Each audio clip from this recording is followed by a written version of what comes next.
Dear students, myself, Mrs. N. Nagapushpam, Assistant Professor of English, Arulmigu Palaniyalar Arts College for Women, Chinnakalamattur, Palani.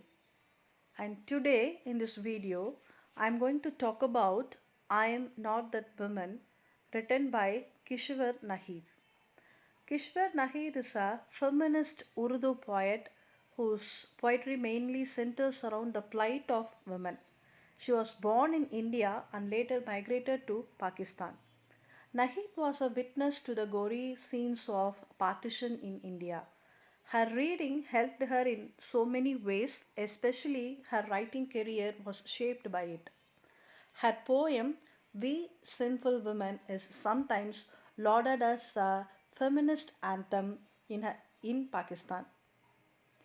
Let's see the lines of the poem. I am not that woman selling you socks and shoes. Remember me, I am the one you hid in your walls of stone while you roamed free as the breeze, not knowing that my voice cannot be smothered by stones. I am the one you crushed with the weight of custom and tradition, not knowing that light cannot be hidden in darkness.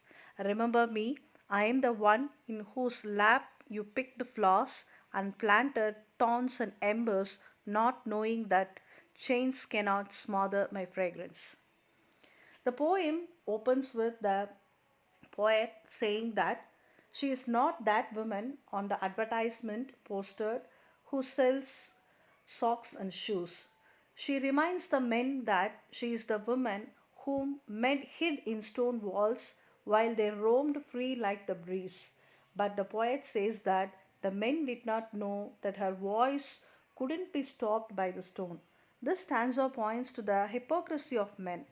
They enjoy the sight of beautiful women on the advertisement poster but keep women of their family confined in the house.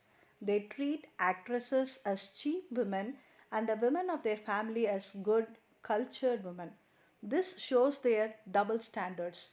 Also, they themselves roam freely without any restrictions while they restrict women to the house, all in the name of protecting them. The poet picks this hypocrisy of men and boldly declares that the men did not know that her voice could not be stopped by stone, meaning that the restrictions did not stop her from raising questions and demanding her freedom. And next, the poet says that she is the woman who the men crushed under the weight of customs and traditions, meaning that men used customs and traditions to make women suffer. But the men did not know that light cannot be hidden in darkness, meaning that her knowledge, skills, and confidence could not be kept hidden by tradition just because she was a woman. She reminds men that they had picked flowers from her lap and planted thorns and embers. The men extracted all good and positive things from her while giving her only bad and negative things in return. The poet says that the men did not know that her fragrance could not be smothered by chains, that just as fragrance from a flower can't be tied by chains, similarly, she cannot also be tied by customs. The poet talks about the injustices met out to the women in the name of traditions and customs. Objectifying women for the whole sole purpose of possessing them is criticized here. The Eastern notions of patriarchy are also questioned in these lines. The very identity of women is often depicted as a seller, one whose image, often semi naked, sells something on hoarding, is also oppression one way or another as it limits what a woman can do.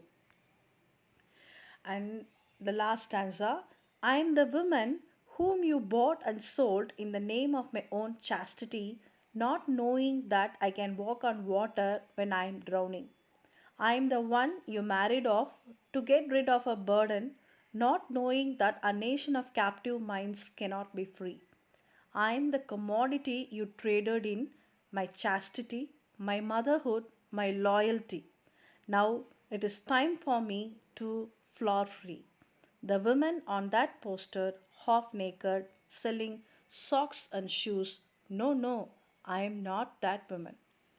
In the penultimate stanza, the poet says that she is the woman who was married off in a hurry to get rid of a burden. She is again referring to the custom of arranged marriage, wherein parents treat their own daughter as a burden which should be got rid of. They marry off their daughter in a hurry and feel that they have completed their responsibility and got rid of a burden. Lastly, the poet says that she is the commodity who was traded in her chastity, motherhood, and loyalty. She means that all these ideals were forced upon her by the patriarchal society. She was just a commodity to be traded between two families. Chastity was expected of her, motherhood was forced upon her, and loyalty was imposed on her. The assertion, I am not that woman, suggests that she is not someone as depicted by the men folk. The whole idea of the poem may be focused on the title itself. The notion that the self worth of a woman is linked with her body is straightaway called out here. In other words, a woman is definitely more than her body, but this is something often neglected in a patriarchal society.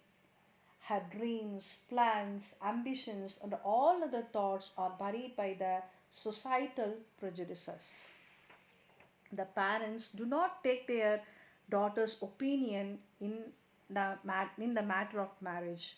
The daughter is a liability for her parents, not a lovable child. The poet says that the parents who do this must know that a nation of captive minds can never be free. It implies that a nation which is full of narrow minded and backward people can never be truly free or independent. The parents may think that they are free once they have married off their daughter, but in reality, they are the prisoners of their own minds and narrow thinking. And at last, the very tone of the poem is of assertion that I am not that woman. And Kishavan Nagir concludes the poem by saying that the woman on that poster, half naked, selling socks and shoes, no, no, I am not that woman. Thank you.